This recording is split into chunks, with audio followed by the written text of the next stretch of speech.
예수님을 믿고 가장 가슴 뛰게 했던 게 무엇이냐?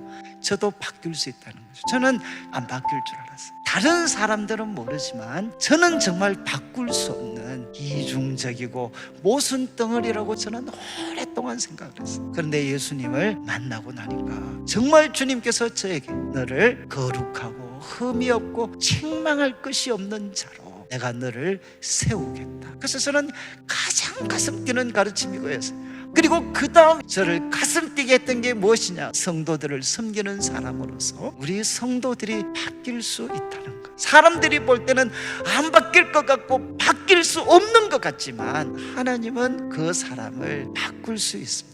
여러분, 우리가 은혜가 떨어지면 자꾸 뭐가 보이나? 사람들이 가진 약점과 허물이 보입니다. 그 사람의 약한 게 보이죠. 그리고 그 사람을 둘러싸고 있는 배경들이 더 크게 보여요.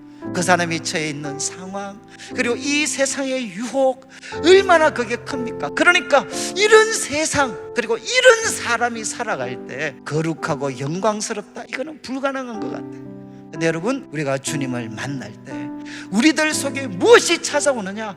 하나님의 사랑이 찾아오기 시작하면 하나님의 사랑은 우리들의 약한 것보다 훨씬 더 큽니다. 그리고 하나님의 사랑과 능력과 지혜는 우리를 망가뜨리려고 하는 이 세상의 유혹과 이 세상의 어떤 시련보다도 더 크고 위대하죠. 우리는 누구냐? 바로 이런 하나님을 믿는 사람들입니다. 그래서 교회에 오면 우리가 끊임없이 확인해야 되는 게 무엇이냐? 우리 교회 이름대로입니다. 나에게는 내일이 있습니다. 여러분, 나도 바뀔 수 있습니다. 옆에 있는 사람들도 바뀔 수 있습니다. 우리 자녀들도 바뀔 수 있습니다. 언제까지 사람은 인내하면서 사랑할 수 있느냐? 그것은 마음에 소망이 있을 때죠. 소망이. 여러분, 하나님께서 우리를 거룩하고 흠이 없고 영광스럽게 그분 앞에 세우실 것입니다. 그러면 우리가 해야 될 일은 무엇입니까? 여러분, 먼저는 그 믿음에 가는데 더 확실히 자리를 잡고 거기에 굳게 서는 것. 두 번째는 너희 들은 바 복음의 소망, 같은 말씀이죠. 믿음과 같은 표현입니다.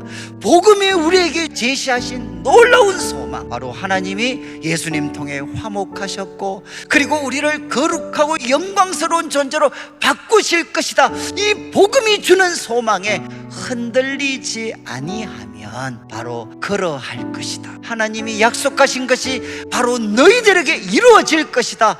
이렇게 바울은 도전합니다.